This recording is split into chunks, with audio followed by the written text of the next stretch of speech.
यीशु का पहाड़ी उपदेश चैप्टर 7, ये पोस्ट आपको याद होगा, फेसबुक पे मैंने डाला था। मैथ्यू 7:1। मैं समझता हूं कि मैथ्यू 7:1 की कोने की आड़ में लोगों ने इतना सुरक्षा खुद को कर लिया है कि मैं कुछ भी करूं मैथ्यू 7:1 चिपका दो। वापस बोलूं कि मत्ती 7:1 की आड़ में इतना कुछ कर लिया है, और जब कोई करेक्शन करता है तो कहता है मैथ्यू 7:1, मत्ती 7:1।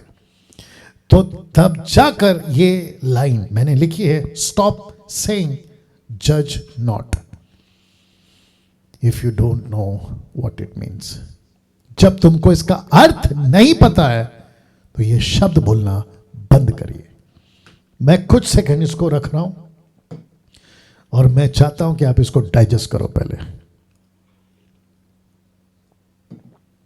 या स्टॉप सेइंग जज not if you don't know what it means. जब इसका अर्थ आपको नहीं पता है, ये लाइन बोलना बंद करिए।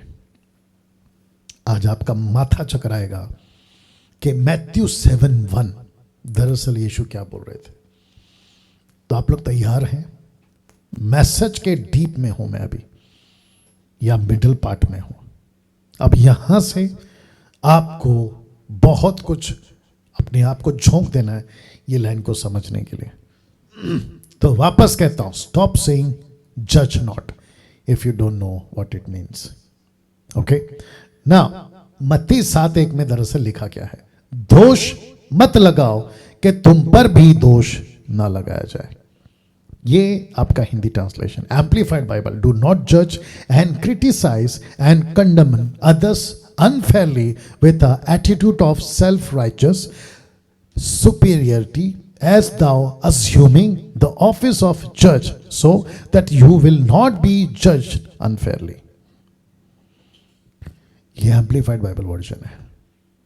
तो जीसस ने यहां व्यक्तिगत डू नॉट जज and criticize condemning others unfairly with attitude of self righteous, मतलब लोगों को यीशु कहना चाह रहा है कि तुम खुद ठीक हो ऐसा तुमको लगता है, और सामने वाला गलत है, उसके चलते तुम उसके जज बन गए। यीशु इसको कह रहा है। तो तब जाकर मैंने लिखा कि दोष मत लगाओ, दोष शब्द को समझना होगा। और सबसे ज्यादा गलती लोग इस शब्द को नहीं समझे जिसको कहते हैं दोष, जज, और इसके लिए उठे सुटे, मतलब पानी की तरह बोल देते, हु यू आर टू जज मी, तू कौन होता है मुझे जज करने वाला। अरे भाई, पहले इसका मतलब समझ ले। और आज मेरी पूरी कोशिश है कि मैं आपको इसका मतलब बताऊं। तो लिखा है दोष शब्द को समझना होगा। दोष लगाना व्यक्तिगत और सेविकाई में परख कर दोष लगाना दोनों अलग अलग विषय है, और मैं भी क्लियर करूंगा। एक व्यक्तिगत है और दूसरा सेविकाई के प्रति। मैं रिपीट करता हूं, एक है व्यक्तिगत और दूसरा है सेविकाई। आवाज बंद करने बोलो। सेविकाई, एक व्यक्तिगत और दूसरा है सेविकाई। आपको बात को समझना होगा ना। पास्टर डैनियल, क्या वाकई में यहां पर ऐसा कुछ है? जी हां। तो सबसे पहले हम इस दोनों विषय पर बात करेंगे। सबसे पहले बात करते हैं व्यक्तिगत दोष की। पद 2 से 5 पद तक में कॉन्टेक्स्ट को समझेगा, क्योंकि 7 का 1 कहता है दोष मत लगाओ। ये देख लीजिए, दोष मत लगाओ कि तुम पर भी दोष ना लगाया जाए, ठीक है। लेकिन वचन 2 में कॉन्टेक्स्ट आ रहा है, क्योंकि जिस प्रकार तुम दोष लगाते हो उसी प्रकार तुम पर भी दोष लगाया जाएगा। क्यों? क्योंकि जो दोष लगा रहा है वो खुद ही ठीक नहीं है। तो ऊपर बैठा परमेश्वर बोलता है कि जब तू खुद ही ठीक नहीं है तो तू दूसरे को क्यों करेक्ट कर रहा है? ये हो गया व्यक्तिगत। और जिसके चलते वो कहते हैं जिस नाप से तुम नापते हो उसी से तुम्हारे लिए भी नापा जाएगा।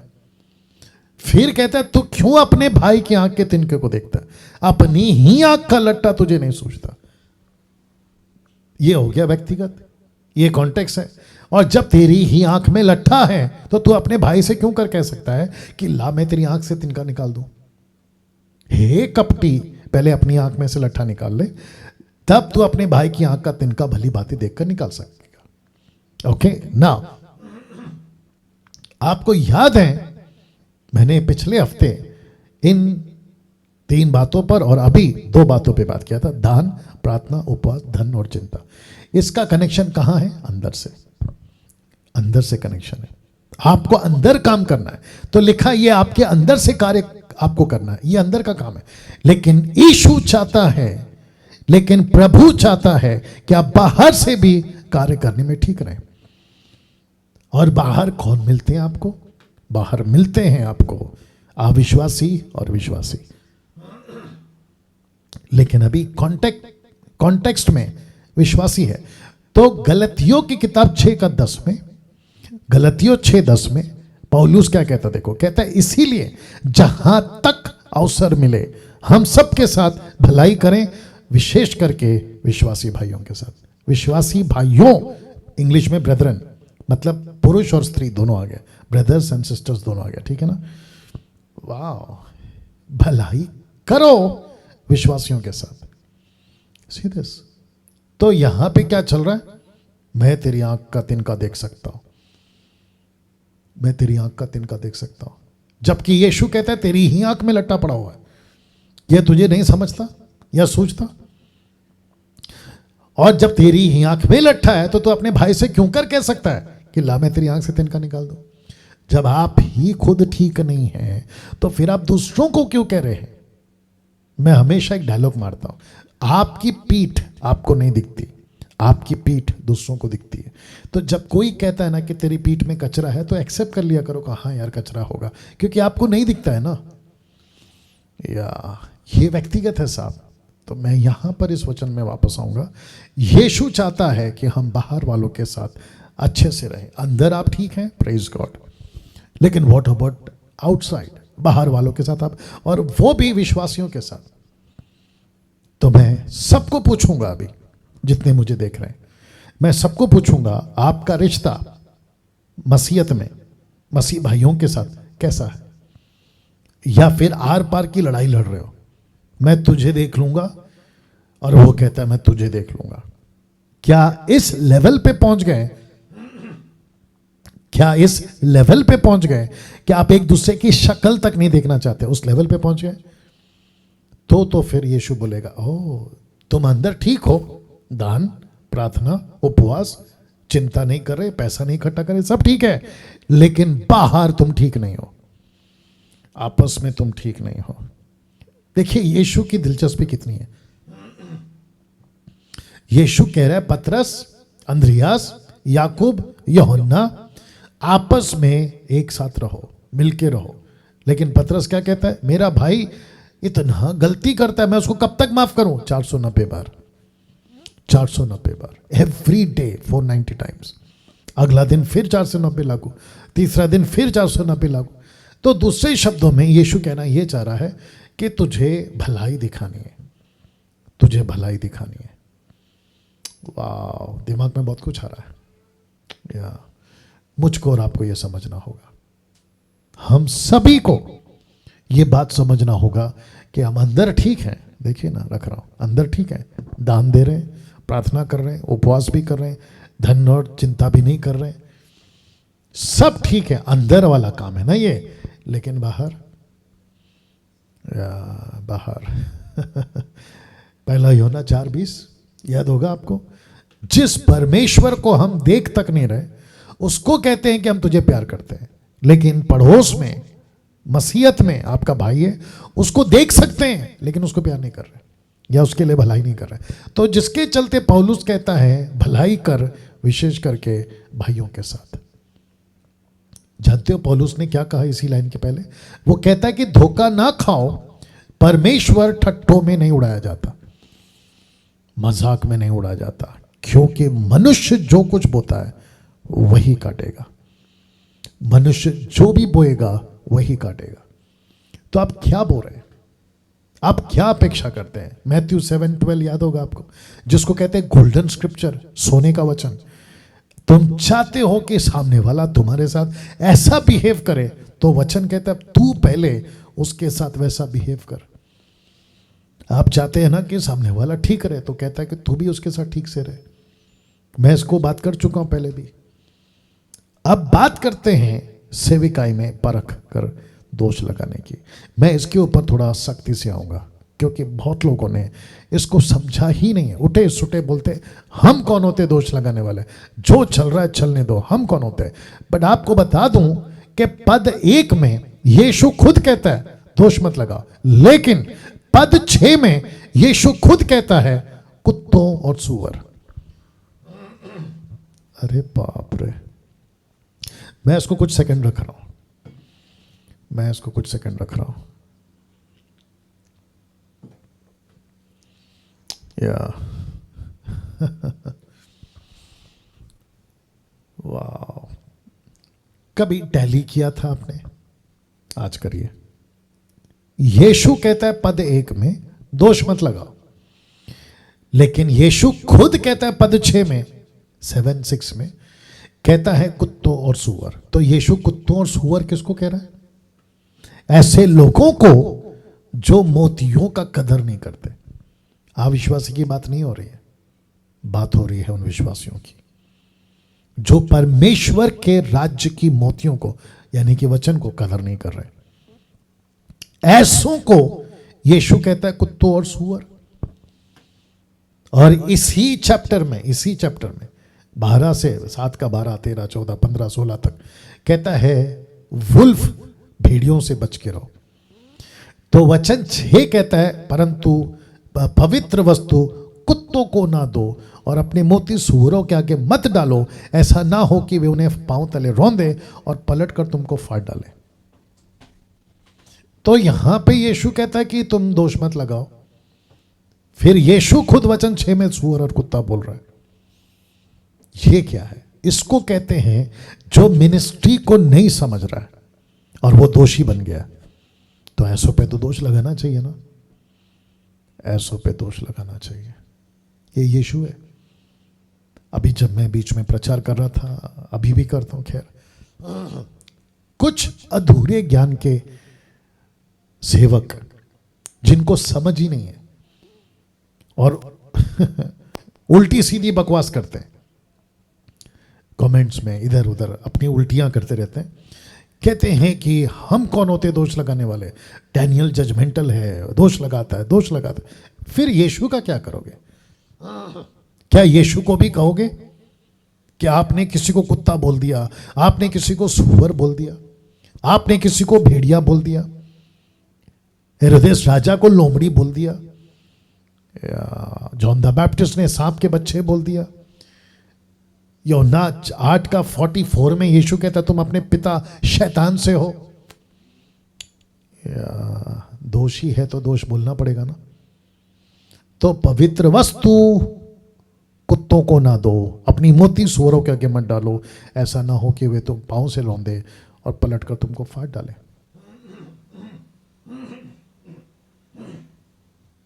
मत्ती 7:15 में भी यीशु कहता है झूठे भविष्यवक्ताओं से सावधान रहो, जो भेड़ों के भेष में तुम्हारे पास आते हैं परंतु अंत में फाड़ने वाले भेड़िए हैं, वुल्फ है। Can you believe this?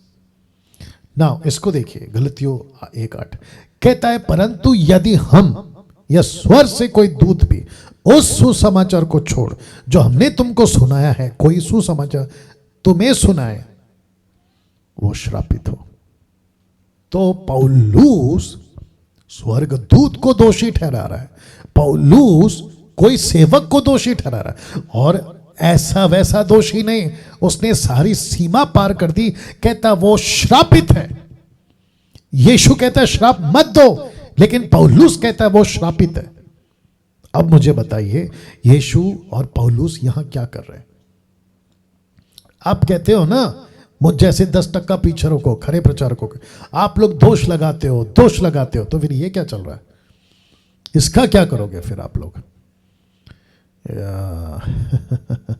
इसलिए रिक्वेस्ट कर रहा हूं कि दूध के बॉटल के निप्पल से निकल के बाहर आओ और थोड़ा सा मीट खाओ। मीट समझते हैं, सॉलिड खाना खाओ। और वो सॉलिड खाना क्या है? वचन। क्योंकि आप लोगों को, मोटिवेशनल प्रीचरों को, बीच में कुछ वर्शिपर्स हैं, वर्शिपर्स का टॉपिक निकला तो कुछ और बोल देता हूं। मुझे इस बात की खुशी है, बोलते वक्त मैं बहुत प्राउड फील करूंगा ये बोलते वक्त, और कर रहा हूं। एक वक्त था 90% चर्च और चर्च के जवान एक ही चीज पे फोकस थे, वर्शिप वर्शिप वर्शिप वर्शिप, गाना गाना गाना, म्यूजिक गाना, म्यूजिक गाना, म्यूजिक गाना। मुझे खुशी है कि कुछ 2-2.5 साल से ये बताते वक्त मैं फिर कहूंगा, गर्व फील कर रहा हूं कि ऐसा बुखार और ऐसा ट्रैप समझते, जाल शैतान का जो यूथ पर और चर्च पे पड़ा हुआ था, उसमें से लोग बाहर आ रहे हैं। अब वो डिसन कर पा रहे हैं, परख पा रहे हैं कि वचन का महत्व कहां है। और ये सब तमाशा वर्शिप की आड़ में गाना, कॉन्सर्ट, एल्बम, अरे बाप रे। बीच में एक विचित्र प्राणी है, हमारे मुंबई से ही है, खुद को गॉस्पेल सिंगर बोलता है, नाम नहीं लूंगा, फेसबुक पे फोटो डालते रहता है, इधर गया उधर गया, ये किया वो किया। उसकी फोटो देखकर हंसी आती है कि क्या था और क्या बन गया, और कैसे बना ये भी मैं जानता हूं। डालते रहता है फोटो।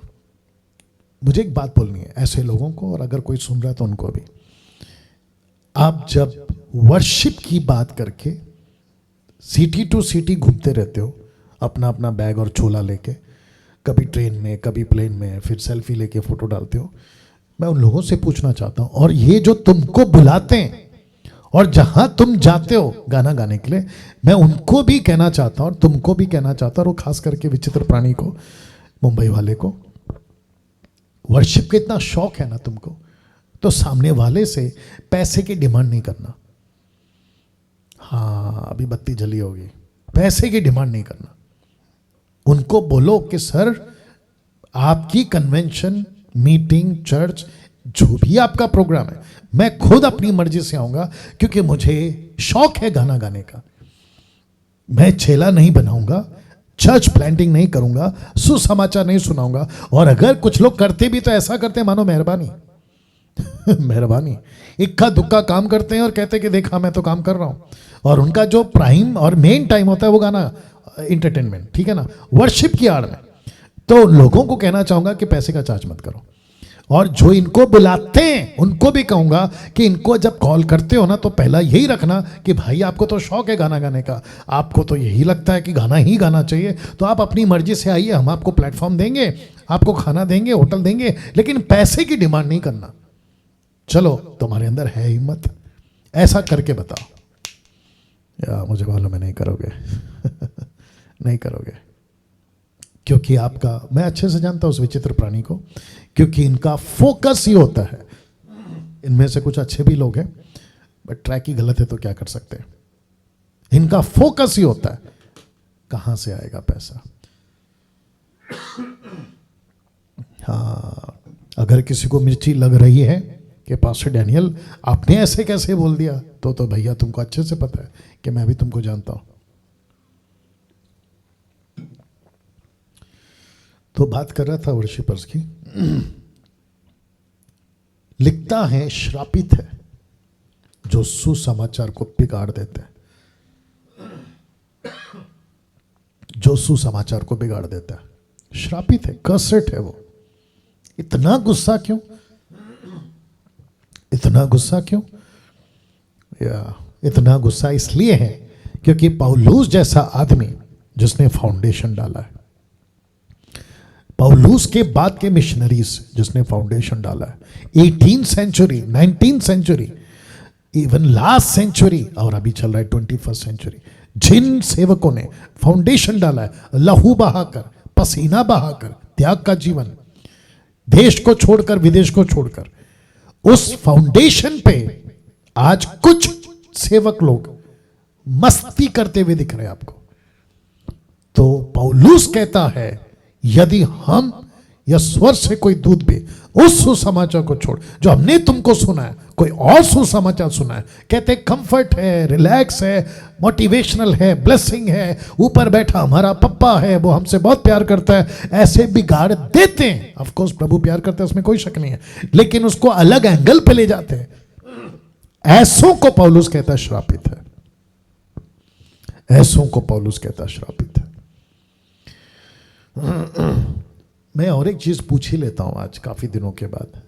ये आजकल के जितने भी सो कॉल्ड मुंबई से, महाराष्ट्र से, पूना से, नागपुर से, बेंगलोर से, रांची से, झारखंड से, कलकत्ता से, नेपाल से, नॉर्थ से, इवन अदर कंट्री से वर्शिप वर्शिप वर्शिप करते हो ना, म्यूजिक म्यूजिक करते हो ना, मैं उन सभी को पूछना चाहता हूं, जब तुम खुदा के राज्य में खड़े रहोगे ना न्याय के सामने, वो तुमको नहीं पूछेगा कि कितना गाना गाया, कितना एल्बम बनाया, कितने म्यूजिक बजाए, नहीं पूछेगा दोस्तों, दिमाग में लेकर आओ ये बात। वो एक ही चीज पूछेगा, वेयर आर द सोल्स, वो धन कहां है जो तुमको स्वर्ग में इकट्ठा करना चाहिए। एल्बम बेच के तुमने तो यहां का बैंक भर लिया, मीटिंग कर करके पैकेट, ऑफरिंग के पैकेट तुमने यहां बहुत जमा कर लिए, लेकिन प्रभु पूछेगा कि स्वर्ग का पैसा कहां है। तो वहां पे भिखारी बनकर घूमने से अच्छा, आपका बैंक बैलेंस नील होने से अच्छा, आप अभी से काम करो ना। आपको गाना गाना है ना, तो गाओ ना, आत्मा बचाकर गाना गाओ, या गाना गाकर आत्मा बचाओ। लेकिन नहीं, ये वहीं पे दिखाई देते 90% जहां पहले से लोग बचे हुए, कि उन्हीं के बीच में गिटार और माइक लेके गाते हुए मिल जाएंगे, कॉन्सर्ट करते हुए, जो पहले से बचे हुए, और उनको भी मस्ती कम नहीं है। किनको? जो बचे हुए लोग हैं। कहते हैं हमारे को तो सोनू निगम, अरिजीत, इनका गाना तो नहीं सुन सकते, इनका कॉन्सर्ट नहीं रख सकते। अब अंदर की जो भड़ास है, जो कीड़ा काट रहा है इंटरटेनमेंट का, उसको तो बुझाना है, इनको बुलाओ। और फिर 2 दिन की, 1 दिन की, हद हो गई है साहब। तो जो सुसमाचार को बिगाड़ते हैं वो श्रापित हैं। तो ये दोष नहीं है, ऑफ कोर्स दोष है ना। इसको देखिए, लिखता है 1 तिमोथी 5:19 और 20। मैं इसको दूसरी बार आखिरी में भी लाऊंगा, लेकिन अभी बताता हूं। लिखता है कोई दोष, इसलिए मैंने उसका फॉन्ट बड़ा किया। लिखता है कोई दोष किसी प्राचीन पर लगाया जाए तो बिना 2 या 3 गवाहों को के उसको ना सुन, पाप करने वालों को, यानी प्राचीन को, पाप करने वाले प्राचीन को, पास्टर को, वर्शिपर को, कोई भी हो, सबके सामने समझा दे, ताकि और लोग भी डरें। सबके सामने। अभी बीच में कुछ विचित्र लोग आए थे मेरे पास, बोला सोशल मीडिया पे आप ये सब क्यों बोल रहे हो? तो फिर क्या है ये? सबके सामने। और मैं इतना भी नहीं बोल रहा हूं क्योंकि मैं खुद भी सेंसिबल आदमी हूं, मैं भी जानता हूं, बैलेंस में बात कर रहा हूं। अगर मेरे को खुलकर आना होता तो मैं उनकी फोटो लगा देता और उनका नाम ले लेता। या मेरे को सांप मारना है, लाठी नहीं तोड़ना है, मेरा मकसद वो है। वापस आता हूं, कहता है कोई दोष किसी प्राचीन पर लगाया जाए तो बिना 2 या 3 गवाहों को उसको ना सुन, पाप करने वालों को सबके सामने समझा दे, ताकि और लोग भी डरें। ऐसा क्यों? दोष अगर है तो सबके सामने समझा दे ना। आपको पता है पवित्र आत्मा का काम, वरदान, एक वरदान ऐसा है, क्या है देखो। लिखता है फिर किसी को सामर्थ के काम करने की शक्ति, किसी को भविष्यवाणी की, और किसी को आत्माओं की परख, आत्माओं को परखो और दोष लगाओ। ये गलत है, ये गलत है, गलत है, गलत है, गलत है। आत्माओं को परखो, किसी को अनेक प्रकार की भाषाओं का अर्थ बताना, आत्माओं की परख, द गिफ्ट ऑफ डिसर्निंग, ये पवित्र आत्मा देता है। तो मैं उन लोगों से भी पूछूंगा जो नहीं समझते मैथ्यू 7:1, तो मैं उन सभी को कहता हूं स्टॉप सेइंग जज नॉट। जब तुमको उसका अर्थ नहीं पता है तो ये लाइन बोलना बंद करो। किसी को आत्माओं की परख। आपको पता है श्रेष्ठ गीत 2:15 क्या कहता है? वो जो छोटी लोमड़ियां जो छोटी लोमड़ियां दाख की बारियों को बिगाड़ती हैं उन्हें पकड़ ले।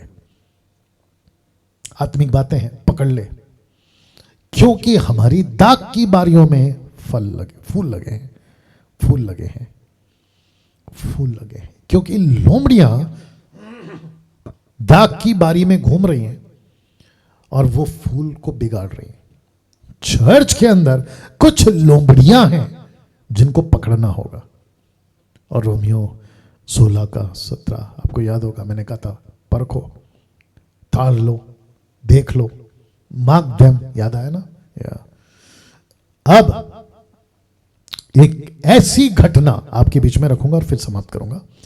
एक ऐसी घटना जो गलतियों की किताब 2:11 में रिकॉर्ड हो गया। यह पतरस है और आपको कनेक्ट करने के लिए फोटो रखा है। और पौलुस कहता है, पर जब कैफा ब्रैकेट में पतरस अंताकिया में आया तो मैंने उसके मुंह पर उसका सामना किया। क्यों? क्योंकि वह दोषी ठहरा था। वो दोषी था। तो अगर पतरस दोषी है तो पतरस का दोष दिखाना होगा। तो जिसके चलते यही पौलुस कहता है, कोई दोष किसी प्राचीन पर, पतरस हो या एंड्रू हो, कोई भी हो, प्राचीन पर लगाया जाए तो बिना 2 या 3 गवाहों को उसको ना सुन, पाप करने वालों को सबके सामने समझा दे ताकि और लोग भी डरें। तो कहता है पतरस दोषी ठहर चुका था, कंफर्म कर लिया था पतरस का दोष ठहर गया। पौलुस ने बोला ये दोषी ठहर चुका है। तो जब दोषी ठहर चुका है तो उसके मुंह पे उसका सामना किया। कंफर्म करो पहले, इसलिए तो लिख कर रखा है ये वचन, पहले कंफर्म करो, पहले कंफर्म करो। या कैसा लगा मत्ती 7:1 जो कि आपके बीच में रखा है? ओके।